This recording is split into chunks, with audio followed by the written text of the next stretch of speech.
করেন। আমার তো মনে হয় বহু মানুষ এখন পাওয়া যাবে যারা কোরআনের আলোচনা গুলো শুনলে শুধু দলীয় ট্যাগ দেয় যে অমুক দল করে, তো এই জন্য ওই দলের কথা বলে।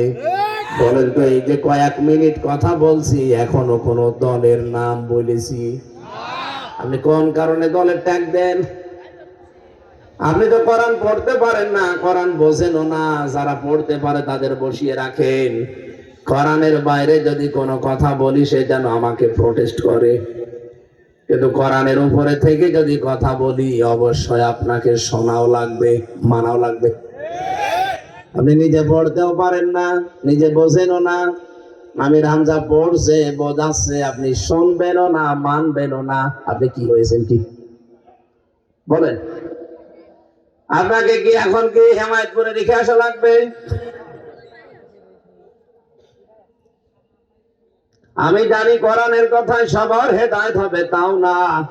নবীজির মতো এত বড় বিশাল বক্তা পৃথিবীতে আর আসবে না। তিনি আবু জেহেলের সামনে কোরআন কতবার পড়েছিলেন। হেদায়েত পাওয়া দূরের কথা, আবু জেহেলের শয়তানি বেড়ে গেছে। কথা বলেন না কেন? আখনাস ইবনে শুরাইক, এই লোকটার জীবনী পড়ছিলাম। ও একবার আবু জেহেলের কাছে গোপন ঘরে জিজ্ঞাসা করছে, নেতা আব্দুল্লাহর ছেলে মোহাম্মদ যেটা বলে আসলে এটা কি? আবু জেহেল বলছে, আশপাশে কেউ আছে? বলছে, না, কেউ নেই। মোহাম্মদ যেটা বলে এটা তো সত্য কথা, কারণ মোহাম্মদ এ কথা জীবনেও বানাতে পারবে না।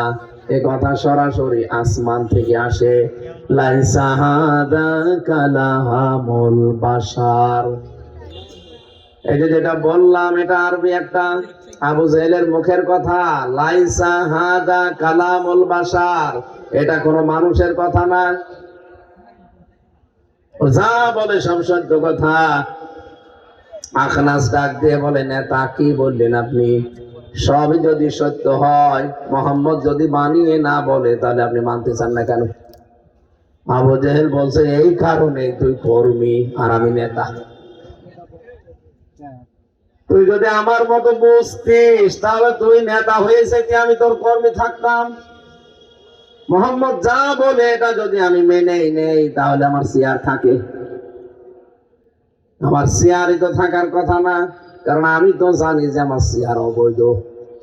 মোহাম্মদ যেটা বলতে চাই কোরআন দিয়ে, ওটা যদি জনগণ বুঝে ফেলে আর আমি যদি তোকেও বুঝিয়ে ফেলি, তাহলে তুইও আমার সাথে আর থাকবি না, জনগণ থাকবে না। এই কারণে আমি জনগণকে শুনতে দেই না।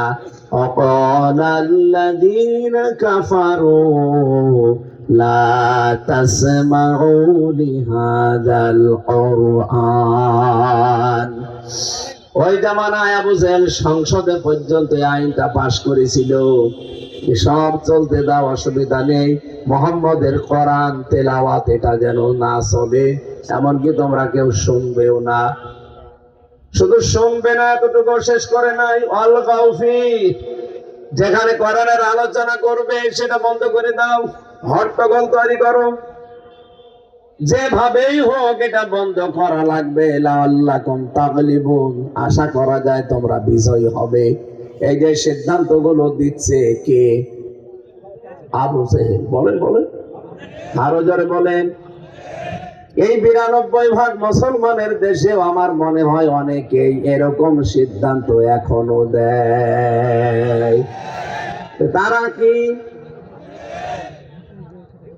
ও পাবনাবাসী, পাশের জেলা কুষ্টিয়া, জন্য আপনাদের একটু বেশি ভালোবাসি, ভালো করে শোনেন। যেই মানুষগুলো আজ আবু জেহেলের মতো আচরণ করছে, আপনারা নিজেরাই বললেন তারাও আবু জেহেল। আবু জেহেল বিরোধিতা করেছিল কি বুঝে না না বুঝে? বলেন বলেন। ওকে তো বুঝে বিরোধিতা করেছে। ও বলছে যে মোহাম্মদ যা বলে সত্য কথা, ও বানিয়ে বলতে পারবে না এই কথা।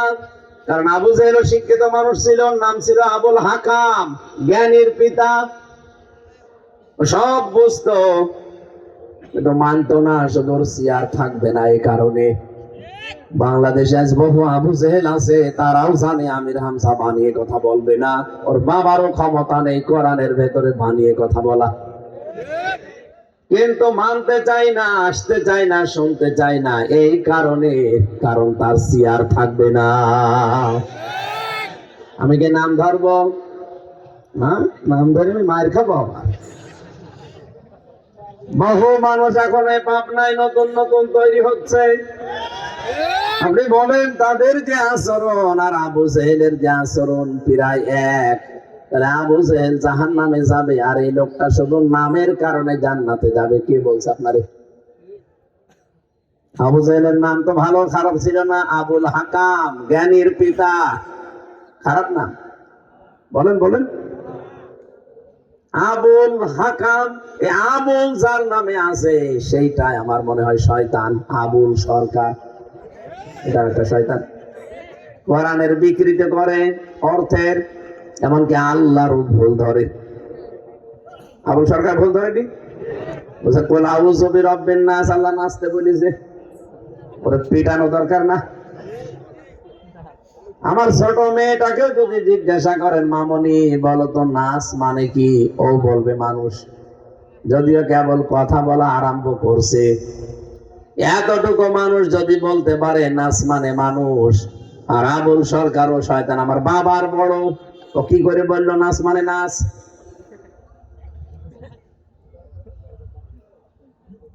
তাহলে আবুল নামে যাদের নামের আগে পরে দেখবেন আবুল আছে, আমি তো দেখি সেইগুলো শয়তানি করে বেশি। কথা বলুন। আবু জেহেল যেভাবে বুঝে শুনে বিরোধিতা করে তার কপালে আগুন লাগিয়েছে, আমরা চাই না বাংলার জমিনে কেউ বুঝে শুনে কোরআনের বিরুদ্ধে অবস্থান নিয়ে কপালে আগুন লাগাক। আমরা চাই। আর যারা করছেন, কোন শয়তানি করছেন জানি না। আপনারা তো মাজলুম ছিলেন।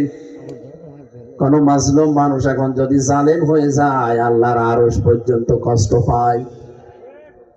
সব সময় আল্লাহ মাজলুমের পক্ষে, জালেমের বিপক্ষে। আশা করব আপনাদের চরিত্রের পরিবর্তন হবে। দুনিয়ার এই তুচ্ছ স্বার্থের কারণে আল্লাহর কোরআনের পেছনে লাগতে যাবেন না।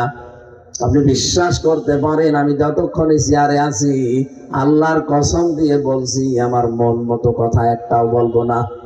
যা পড়ে এসেছি তাফসীর আকারে আজকে কথা বলবো ইনশাআল্লাহ।